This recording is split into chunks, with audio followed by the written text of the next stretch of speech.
Yes, I've lived in Singapore almost 70 years now. When I grew up, Singapore was still a poor developing country. Our per capita income when we became independent was $500, the same as Ghana in Africa. Either you can say the misfortune or the good fortune of being born in a very poor family in a poor Singapore. So when I was 6 years old, when I went to school for the first day, we were weighed at school. They wanted to see how heavy we were. And I was declared undernourished.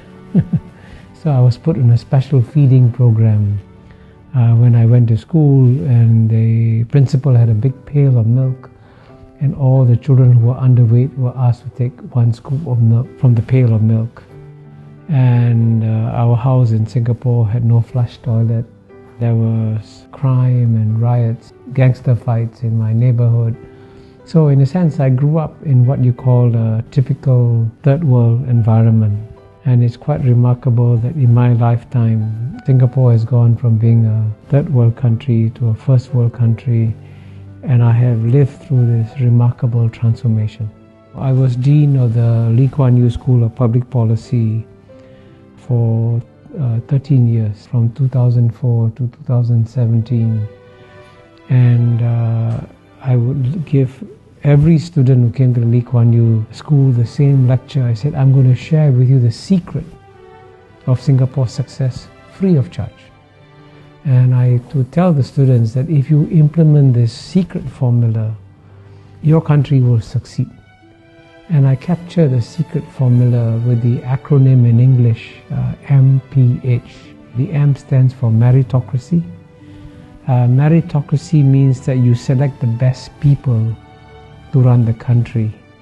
And what brings many countries down, especially in the third world, is that when it comes to selecting the finance minister or the economics minister, they will give their jobs to their brothers, their cousins, their uncles, their relatives, and not to the best people.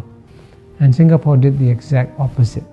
In Singapore, the jobs were given to the best people. And in the case of the Prime Minister, Mr. Lee Kuan Yew, Mr. Lee Hsien Loong, when he went to study in Cambridge University, he was the top student in the class, if not in the university. In fact, his professors were so impressed, they said, you should become a mathematician because you'll become a world-class mathematician. Then he went to study at another great university, the Harvard Kennedy School. And in that university, he's one of the few students to get an article published in a Tier 1 economics journal. Very few students get articles published in a Tier 1 economics journal. So he's incredibly brilliant. And so if the best man of the job is Mr. Lee Kuan Yew's son, then he should be selected. Not on the basis of the fact that he's a relative, but on the basis that he's the best person for the job. So meritocracy is the first pillar of Singapore's secret formula. The second pillar is P, and P stands for pragmatism.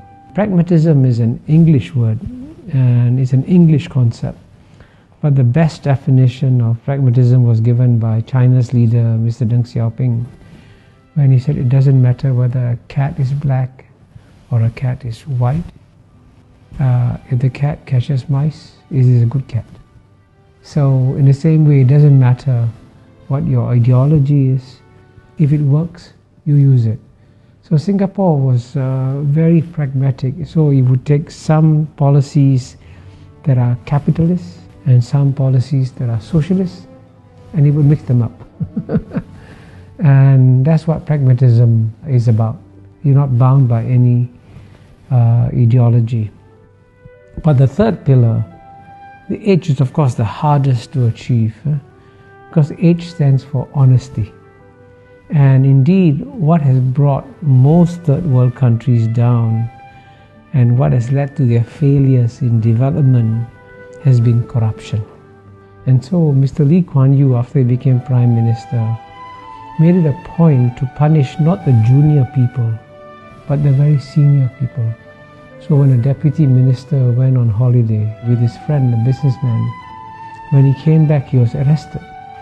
And so he said, why am I being arrested? He says, you went on a holiday with a businessman, he paid all your expenses, that's corruption. You go to jail.